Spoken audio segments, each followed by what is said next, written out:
but that's a good reminder of the, I'm writing it, and I'm writing it with, I'm writing it now as if Elizabeth Van Lew is determined, and I really probably should be having a lot more of her being a little nervous. I mean, she was always known for being very outspoken, but I should have it that she is nervous about really coming forward and show her resolve. And if she decides, I'm just going to go for it, I don't care what people think, I've got to go with my conscience. And her Elizabeth Van Lew's grandfather was the founder of the Philadelphia Abolition Society, and her grandfather's sister, so her great aunt, was a big nurse during the Revolutionary War. So I think a lot of her motivation was honoring her ancestors, of living up to her grandfather, and he was mayor of Philadelphia also. So, but yeah, I think that's a good point, is I should probably introduce kind of a little bit more nervousness and wavering on her part, and then her just doubling down of just like, this is wrong, and this is just something I have to do, or I'm not gonna be able to sleep at night.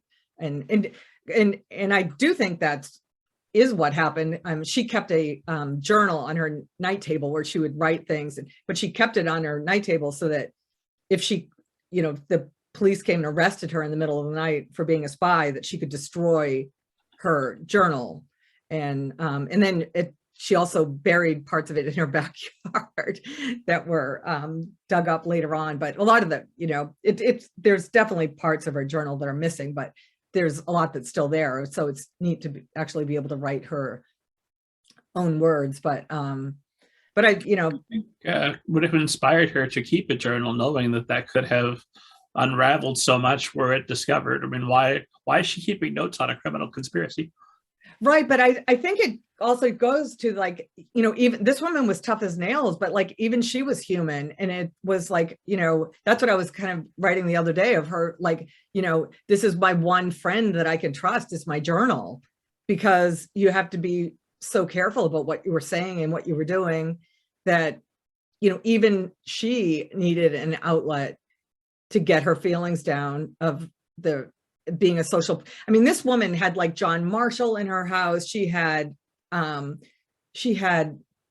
Allan Poe reading The Raven in her parlor. I mean, they were the height of Richmond society with the Lees and the Cabells and the Carringtons and all that. And then, during the Civil War, she's completely cut off from society. And, the base of, all of us have our limits of the pain that would cause. So yeah, it really wasn't wise of her, but it does show that even she needed some sort of reassurance, even if it was the reassurance she was giving herself by keeping her journal.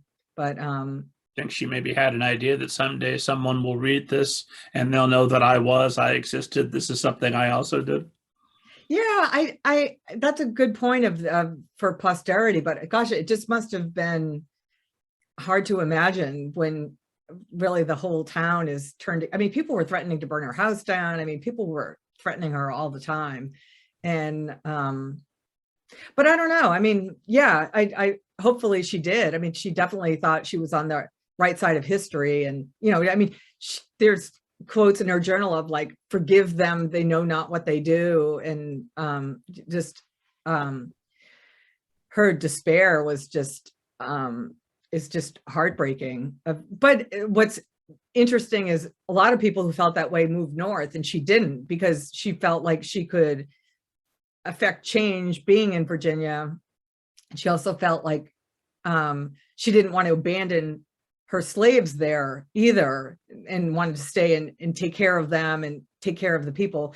But what's interesting also, when we were talking earlier about the blurred lines of things, is she wasn't an abolitionist. She thought abolitionists were crazy before the war. Like, she thought they were total extremists, just as extreme as the fire eaters they called the people down in the deep South. And she wanted to work this. She wanted to change the system from within by providing a good example of oh, you know, look at this woman, she treats her slaves so well, blah, blah, blah, you know, she lets them live out and take on jobs, she pays them, and trying to basically erode the system over time gently without all this upheaval. And so that's what's interesting, because people love to say she was an abolitionist, and it's like, she actually really wasn't. She thought that was too extreme. And but obviously it didn't work, of this kind of you know, notion of lead by example, and hopefully slavery will come to an end on its own. And you know, obviously it didn't happen, but just how we tend to look at things with these rose-colored glasses of, you know, being an abolitionist. And even this woman with these strong beliefs thought those people were fanatics.